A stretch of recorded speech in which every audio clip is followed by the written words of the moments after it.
Yeah.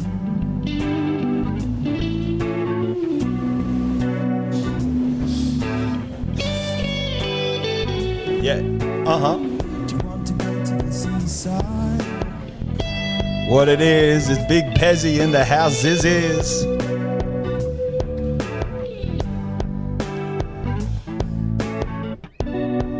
But I fell in love on the seaside. How's that for an intro, Pezzy? Good little intro. How's that for an intro? Is that the Seaside Show? That's the Seaside Show intro. Me and Bass made it. How good. It's off its head, bro. Who's singing? Me. Is that you singing? Yeah. Pretty Took good. 100 takes. I thought I was better, but that's as best as we could get it. Yeah, no, so that was good. You take what you get in this game, man. The Very entertainment fitting. game. Very But yeah, fitting. the Seaside. Welcome, everybody. I am joined here with Nic Pestalozzi, one of the founding fathers of Fishbowl, one of the OG sashimi boys. What's happening, my bro? Mate, not much. Just excited for a little morning session with Clacker Bulk. Hey, now I Thanks must for having me. Welcome to the Seaside. This is what we're going to call our Layback Sessions. So the show will be brought into like we'll have two different, maybe three different kind of episode styles of shows. This one is more of that kind of interviewee, getting deep with a good homie, finding a bit more about what guys like you are up to, or guys in the top of their game. What are they doing? What are they thinking? And getting a bit of the story where they've been. This is brought to you by North Bondi Motorino for all your clothing and fashion needs. Our winter drop is right around the corner. It's been a bit of a fuck around, I must admit, but such is business, Pesto. Yeah, totally. Ups and downs all the time. It's whenever you think you're riding a wave and you're high and you're going like, we were literally having the week of our life. And then it just came crashing down literally over the weekend. And I was just like, fuck. It just, What happened? How did it come? Just like our manufacturer just told us that like the gear that we were going to get was going to come in like July, mid-July or something. And it was like a lot of shit. And it was just like, bro, we've been working on this since fucking like November. What do you mean? So we just big delays. and then we just had to jump. You needed it in February and it's coming in July. Yeah, and we just had to jump. It was just a fuck around, man. And So now is it summer clothing coming in winter or? No, we're still doing a winter drop, but then hopefully we're behind the 8 ball again. But it's just like trying to get on top of it, finding good manufacturers, like staying in with the seasons. Give it another name. Yeah. Just don't stick to the seasons. Call it something else. I know. Well, you don't like. I mean, look. Yeah. Make up your own season. Yeah. What is it like? The seaside season. The seaside season, baby. You just wear whatever you want, whenever you want. Yeah. Obviously, if it's too warm, then just take off the garment. Coincide with the drop of a new podcast. Which it might. You never know. You never know what's going to happen here on this hour that we have you and I together. Exactly. But, mate, what's been happening, bro? What's been happening? So, well, obviously, just a lot of work. Pretty busy with what we're doing. We had an interesting last sort of 12 months going through COVID. Yeah. Which definitely rocked, the hospitality world and Fishbowl. All right. Yeah. But we came out sort of stronger than we went in. Yeah. We've come out with Fish Shop now. We've got side rooms going strong. Yeah. And we're just sort of pushing along. Fuck, get out, Paul. I should have texted the prick. I should have texted him. I was about to say, I'm going to text him. Fucking lock that door for us behind you, Pesto. We can. Local koala just coming in the back door. What are you doing out there, mate? Haven't seen Paul in a while. I know. Shout out to him. But look, we've been busy. Like Fish Shop's going great, which is our new restaurant concept. The CBD stores for Fishbowl are coming back to life. Yeah, coming back to life. Unfortunately, Melbourne's just the old battler. I don't know what's going on with that city. Sorted out, Victoria. I know, we don't know. Shout out to them. I hope they're doing well. But fuck, what happened? It's a bummer, yeah. Because we were like the momentum was strong there. I was actually down there like the day before, or like 2 days before the lockdown. Just got back in time, thankfully. But like the momentum was great. The stores were busy. Yeah. You can just tell everyone down there is like super, it's gonna work. Like they love being outside. They just want to be outdoors. They want to be dining at restaurants. It's such like a cultural city. Like the last thing they want to be doing is stuck inside. Yeah, it's a big part of Melbourne. I mean, they like it must be really hard because they already had the longest lockdown and then now they're back in lockdown again. And it's like, you can imagine this one, even though it's like 2-3 weeks in the scheme of things, but like.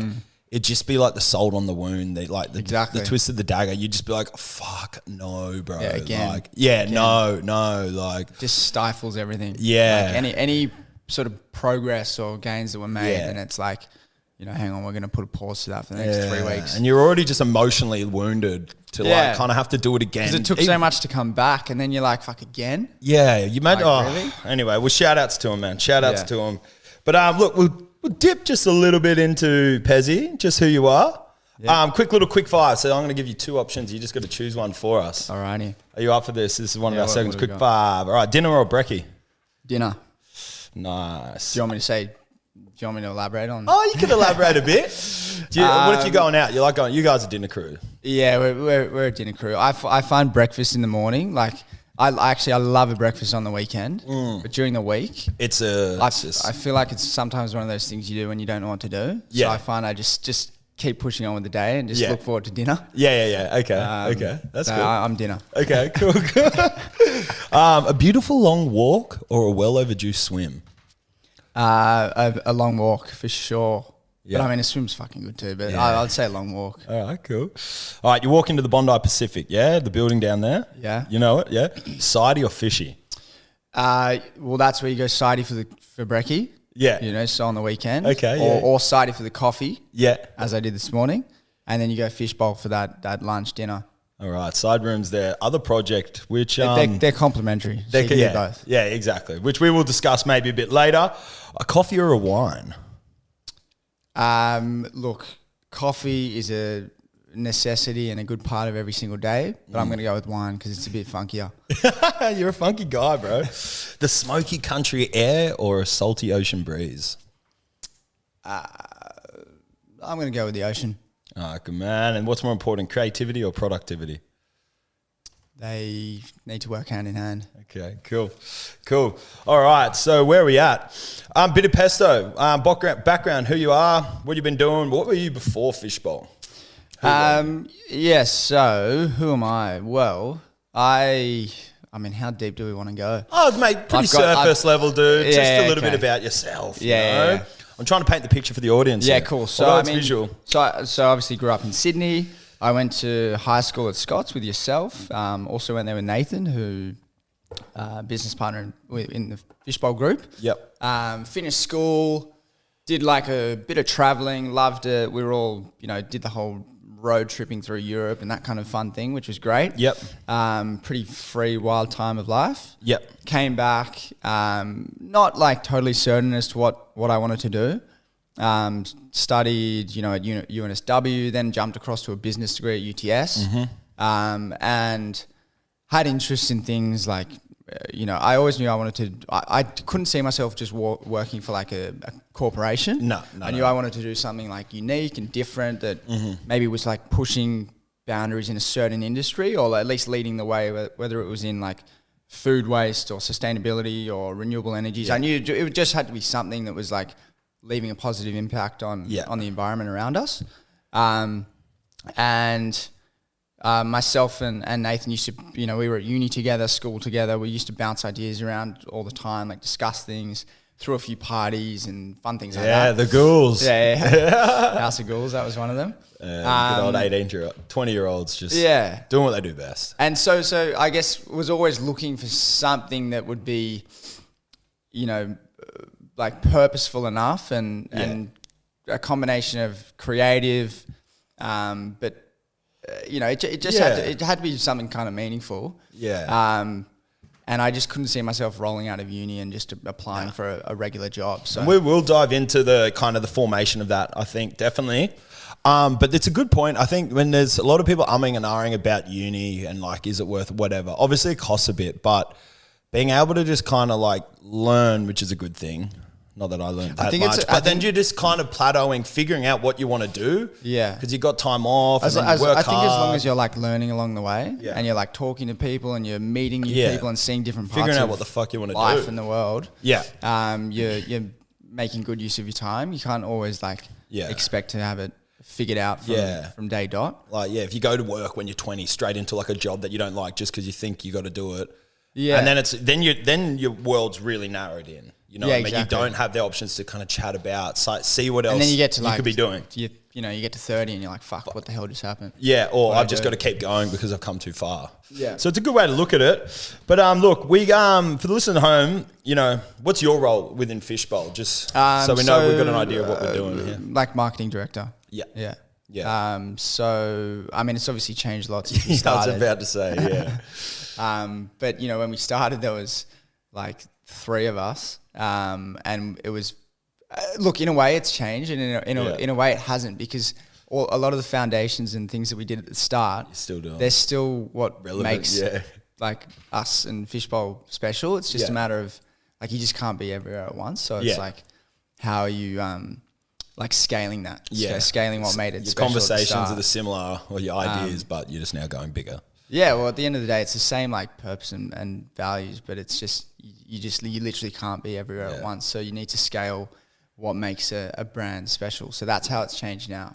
Yeah. So that's kind of what I'm doing now. It's sort of building the brand and building that brand love like we initially set out to do, but obviously on a very, very different scale. And hats off to you. You haven't really lost, I don't think Fishbowl's lost that identity in your rapid growth, which I think we will dig into a bit later. Now, look, it is coming up to 5 years of Fishbowl. Yep. It's in like a month, which is just fucking retarded. Yeah, I know, time flies. That's crazy, man. So it's awesome having you here. We're not going to go into a big kind of not dive into like the Fishbowl history of Fishbowl step by step. I think we've done it with Nathan before. We could do it maybe together with you both. Yep. But I thought we got the marketing kind of director here. We're going to kind of go down more that avenue. There'll obviously be a bit of history lessons there for the listeners. But that's all part of the journey, I think, especially as your role when you open, you're doing everything and then you morph into something more specific. But yeah, we'll try and keep it on that kind of marketing culture, which I really want to dig into you. So we were discussing last night over the phone, tweaking a few things. But yeah, how did the idea of Fishbowl come to life? So the idea of Fishbowl came to life. So like I mentioned before, so Nathan and I had quite a close relationship, often business related, and we had a lot of sort of mutual business interests. Relatively mutual understanding of what we wanted to sort of get out of life and what we were, doing. He was spending a lot of time in the States and, living over there and seeing like a kind of wave of new businesses that were in that food realm, like scaling, healthier cuisines. Yeah. And then there was also brands like, so I think that's what sort of sparked this initial interest, like, something was missing in Sydney. Yeah. And then we also, we love brands like, say, Messina. Yeah. Like we always thought that kind of kicked off right when you guys almost did. Well, I mean, they've been around for a bit longer, but the thing is, you probably remember like when we were at school or like finishing school, Messina was always like that cool spot. Yeah. That stood out from the rest. The music was cranking. Yeah, the music was cool. You go in, like you're only going in there to get an ice cream, but you're like, fuck, this is kind of the vibe. Like you go there with a girl. It was like sort of a cheap way to finish a night. Yeah. But it was still a dessert. It was still ice cream, and we're like, fuck, why? How's there? It has such a following for it. Oh yeah, but well, I suppose it was just, so there was the idea was incepted by Nathan over in the States, and then he kind of came back and told me about it, and we went from there. But I suppose one of the things that I really liked about it, and I guess one of the reasons we started it was there was no alternative to get like a healthy, affordable meal, let alone like a brand to match. Yeah. But it was either like all the healthy options were either more expensive restaurants, which we were at uni, we just didn't go to those places. Even getting a salad at a cafe is like or poke bowl from a cafe is like $23, and you're like, what do you mean? Yeah, totally. I'm hitting Fishbowl, dog. And then the places that were affordable were like kind of big dog shit. Yeah, they were like 100%. Like they were either too on the like the vegan health kick. Yeah. So you just didn't really want to go there. Like they were purely targeting those super health conscious people. But you're not really going to make an impact if that's your target market. They're already converted. Yeah. Or they were like, it just wasn't healthy. And like you might eat it once a week, but it wasn't the kind of thing we wanted to eat regularly. Because for the people listening at home, like it was the poke bowl, which is like a Hawaiian dish with like kind of sashimi and rice. That was kind of kicking off in LA and America and stuff. Yeah, that was kicking off, but then we sort of thought... Yeah, but then you guys added, I think, a better twist to it. Because poke bowl's quite plain in its elements. Exactly. And it's like, that's more of a Hawaiian, dish. Yeah. Whereas we love Japanese food, and we also knew that, everyone loves sushi and Everyone love loves those sushi. flavors. So we thought, because salads can typically be a little bit bland, a bit boring. And Not oomphy enough sometimes. yeah, and how exciting is it combining like that Japanese flair and flavors with a bloody salad? Yeah. And You know? Japan's cool, man. So you put those together, Yeah. and you got a winning combo. Yeah. Fuck yeah. So that's kind of how it kicked off, and people, people obviously received it quite well. They agreed with it. And no doubt that idea has stuck, especially when you're trying to build the business and grow, but keeping that product, which is also the bowl that we eat, but then just the idea behind it, the concept behind it, it's got to keep winning. Was that ever like an uneasy idea to sell, the easiness of it, but the cheapness? Like when you're looking down setting up a business, like, is this even possible? Like getting all these ingredients, keeping it affordable, Yeah, well, easy to make. I mean, Or did that evolve as well? Well, at the end of the day, a lot of what we're using is, for one, we're in Sydney, we're in Australia. Yeah. We've got amazing Fish. access to like beautiful produce. Yeah. So accessing the ingredients was never a problem. And if anything, it was just a pro to doing it in Australia. Yeah. Because we probably have much better produce than a lot of the other places in the world. Yeah. So we're talking veggies. Or like our menu's predominantly veggies. Yeah. Like it's literally all vegetables And a with bit of like fish and free range. rice. Well, free range chicken, 2 lines of fish, beef. There's like 3 vegan dishes on the menu. Yeah. So it's predominantly vegetable based. Yeah. It's centered around the vegetables, and then it's just complemented with things like beef, chicken. Yeah. Your different Yummy protein sauces. options. Yeah, the dressings are, we make all the dressings in house. Yeah. So, basically from the start, we wanted to make food that we wanted to eat every day, and we still do eat it every day.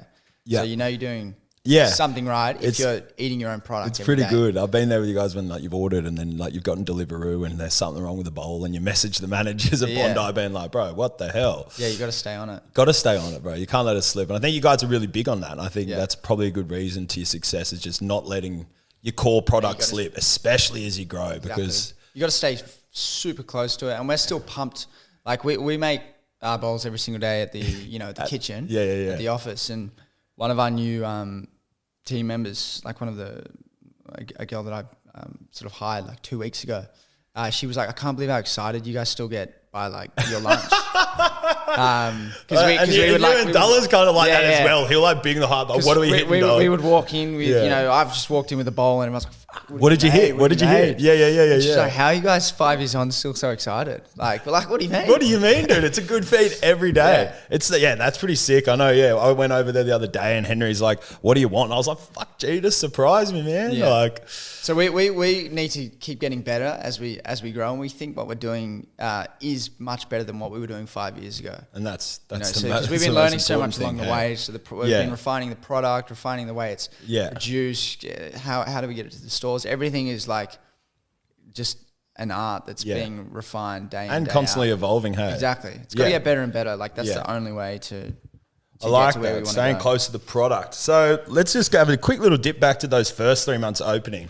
Little store down in Bondi. It was exciting for everyone. But you opened in the middle of winter. What was that like? Yeah. First couple of months. So we opened in the middle of winter, little tiny 28 square meter store. Yeah. Pretty much like it was like Nathan, Casper, myself were like the only ones in the store for a while. We just I don't think you can expect something to take off straight away. No. Like Bondi's a busy place in summer. That's when the people come through. Yeah, it's quite seasonal, hey. Very. Exactly. Very, very seasonal. But one thing that we did, realize early on was like people that came through from the first day, like loved the product, told their friends, and then they came back the next day. Yeah. And then it was like a snowball effect. Like obviously not to the same amount of, people coming through that you get in summer, but it was still like quite promising. It's a good sign when you're seeing a person twice a week. You're Exactly. like, oh, hey, you know what I mean? When you see someone come, This could be a today 5-year relationship. and then they come back tomorrow. You're like, are you back? Like they obviously, they enjoyed it. So it wasn't until we got to probably like September where things started warming up a little bit. Yeah. There was obviously a little bit of buzz. People were enjoying the product. We were loving what we were putting out. Like it was really high quality stuff. And we were sort of amped on it. So there was a bit of It's bit of a good, vibe around man. the Knowing what you're putting out is like believing in your product is like huge for when you sell it. Because you can be there just fucking dishing your bowls, just going, yeah, dog, like 100%. You're going to have a mad time eating this. You know what I mean? Yeah, exactly. And that's what it's all about. And if you've got that energy, like, yeah. Like you've got to love you've got to be amped on what you're putting out. Because when you are like that, you know that they're going to love it. It's infectious. The energy as well. Like, you know, they believe in it. And we used to hold each other, you know, to pretty high standards. And if anyone made something that wasn't up to scratch, you'd kind of let them know about it. Yeah. You got to be honest with each other. You know? No doubt. That was their lunch for the day, you know? Yeah. So, and now we've got to scale that now. Yeah, that kind of like that standard within the culture of the business for sure. Yeah. I think that is a good bit that we're going to kind of delve into. Look, so you open a second store. I think we could go down there, but we might just keep going. Yeah. Because I think after your second store, there's a bit of hoo-ha. And then all of a sudden you got, 26 stores now? Yeah, we've got like 29 locations. But that's, fish shop, side room. But still, mate, that's it's sort of, we're kind of, now we're like the Fishbowl group. Yeah. So we're not just strictly. So there's just banners on it and stuff. Yeah. But that's epic. So I think that is something maybe we'll go down if we do kind of do, like a kind of the trip down Fishbowl Lane. Yeah. But another quick one, when you did open that second store, Uber Eats was just kicked off. What was that like? You were one of the first clients we were one of the first people to take on delivery. Like for a while we definitely look, to be completely honest, we couldn't even handle delivery in the Bondi store. It was too small. Too small. So it wasn't even a question that early on. But as soon as we got the second store, Uber Eats, once we got the right deal, because they fucking take a hefty commission. Yeah, they do. 30% for everyone listening at home. So if you can go in store and purchase, do. Yeah, we always, if you can come in store, that's definitely the preference. Like you get better service, you don't have to wait as long, and you save. You actually you save money. It's not as expensive, and Uber take a 30% cut usually. Yeah. But look, it was definitely a crucial part of that sort of second store, and then it also played into how we took new stores. Yeah. Because we did realize the value in delivery. Like that's just how a lot of people want to receive their food. It's convenient. It's just easy. So especially a Fishbowl when you just get it and it's just there. It's not like this kind of chips and you're pulling all this shit out. Like it's a cold product, so it travels and you don't have to worry well. about the heat. Yeah. Good point. So that was quite big for the Darlinghurst store, just to help us get a bit of momentum and get off the ground. Yeah. But the delivery platforms have changed a lot from then until now, because there's just, whilst we were like one of the first few everyone's back then, on it. Now, because of COVID, a product of COVID is the delivery companies are obviously hell bent on growth. Yeah. So their focus is like getting new restaurants on. Yeah. Just growing, building out the accounts. Yeah. But now obviously, because there's a lack of, tourists and people in like just Melbourne walking and around, Sydney. Well, there's just a lack of there's actually a lack of delivery drivers. Oh, okay, So they've got all these accounts on now, but they don't have enough drivers to meet the demand. Oh. So I don't know if you've ordered recently. You probably noticed sometimes it takes like a long time to get your food. Yeah, I kind of looked at Side Room the other day. I was having a look. It's like 30 minutes, but then some of them were like 40 to 50 minutes, and I'm like, I don't know. It seems like a bit much, but yeah. I mean, look, I'm not a big delivery kind of Uber Eats guy. I find it way easier to just go in. You just know that you can just order, get your food and leave. Whereas it can be a bit hit and miss otherwise. Yeah. But yeah, it's definitely a big part of what we do moving forward. And it's a big part of going to Fishbowl is going there. Yeah, exactly. The energy, the buzz, the culture. Yeah. It's a good one. It's a good one to... I don't know, you're happy when you walk in there, you know what I mean? And, you guys are getting busier and quicker at all that stuff. So as a consumer, it's good, man. You can order ahead now as well. Yeah. So if you can't be fucked with the line, you can just go on our website, order ahead. It's brain. I think Ingate did that 30% cheaper. We get down the beach. It's growing a lot. Walked to the thing, grabbed it. It's a big channel for us. Like it's pretty convenient because you're not reliant on a driver or something getting fucked up in the delivery process. Yeah. And you can just you place your order now. You can sit on the beach, sit in your office, wherever you are. Head there in 15 minutes, and it's walk ready. down, grab it. Thanks for coming. So it's super easy. All right, love that. All right, so I think, culture will be a big topic for today, and we'll touch on the culture of Fishbowl and the branding behind it a bit later. But I think, I believe that culture in any business is often correlated to its growth and its success. And I think you guys have done that a really good job. It's like, I think any team, good culture brings success. And, the growth for you for Fishbowl has been huge. And I kind of look at you guys as a team because I know you personally. I just love that team aspect where you're all like, I know you can kind of understand the ins and outs and the different roles everyone's playing. But what do you attest to like some of the successful growth that you've had in like the areas of Fishbowl? So I definitely think a lot of our growth does come back to the culture and how we scale that feeling that we had from store 1, store 2, store 3 to 29 locations. Yeah. And I think that just, it comes down to what we, place value on and importance on. And that is like obviously diversity. We have like a super diverse team from like women, guys, a lot of international workers Heaps as well. of internationals, and we've made a big point in the last, last couple years to really bring up a lot of people that we thought was maybe missing in the mix. Yeah. So now we've got this awesome like leadership team of, we've got we've got a manager in every store, and half of them are girls now, which is amazing. And they're probably, they're super, super strong team members. They add so much value to what we're doing. And I think like a lot of the staff recognize that and they can see that it is a diverse place to work. It's a fun place to work. Yeah. And then that is, that's also reflected on the in-store experience. Yeah. So I think without like a strong culture, you